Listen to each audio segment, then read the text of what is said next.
But I think one of the biggest gifts I've had in my whole life was having cancer. And certainly it wasn't a gift at the time. I didn't look at it that way. But it's all those things that happened, all the bad experiences and the good experiences that happened that enable me to do what I'm doing now.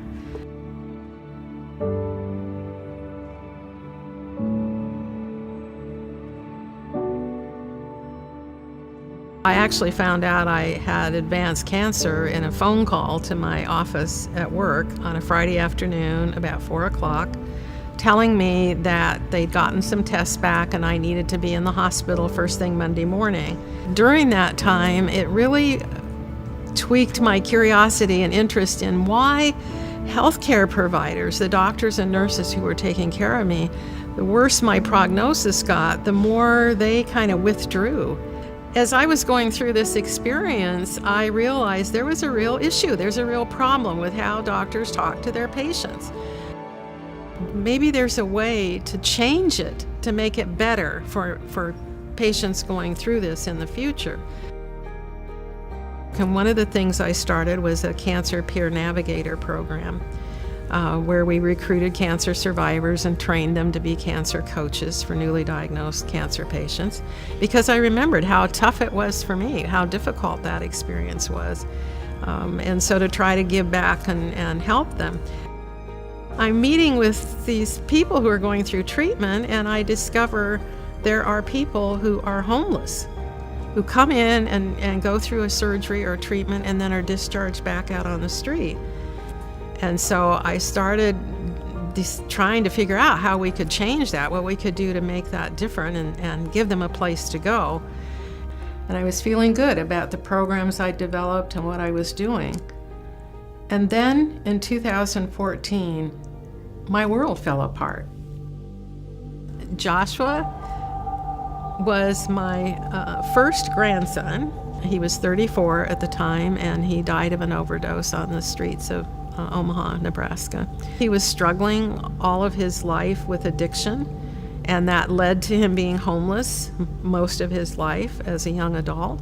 He was extremely smart. He was very creative. He was a musician. He played the guitar. He wrote songs, and he was very compassionate, and he wrote wonderful letters, believe it or not.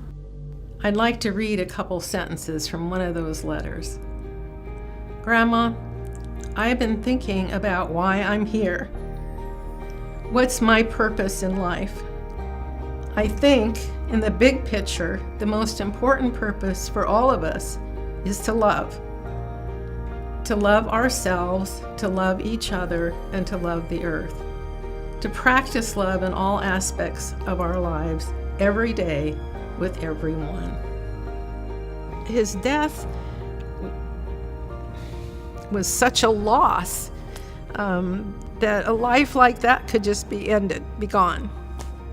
So I decided then that I was going to create a place where people who were homeless and very ill, dying, could spend their final days with love and compassion and respect and dignity.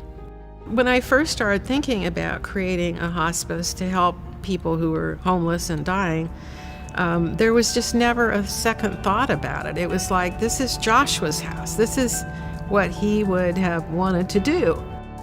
So we hope to open Joshua's house the end of 2018 or early 2019. And we're starting with 20 bedrooms. And we know we're going to have to expand, but that's where we're going to start. We're losing 2 to 3 people a week on the streets of Sacramento. And that's true in any major city. It's a huge, huge national problem. We're just starting to get phone calls or email messages from folks in other cities like Denver and New Orleans and Chicago. And so they're reaching out and saying, how are you doing this? How did you start? How are you going about it? That's exciting to me. Joshua and I both felt that no one should die on the street alone.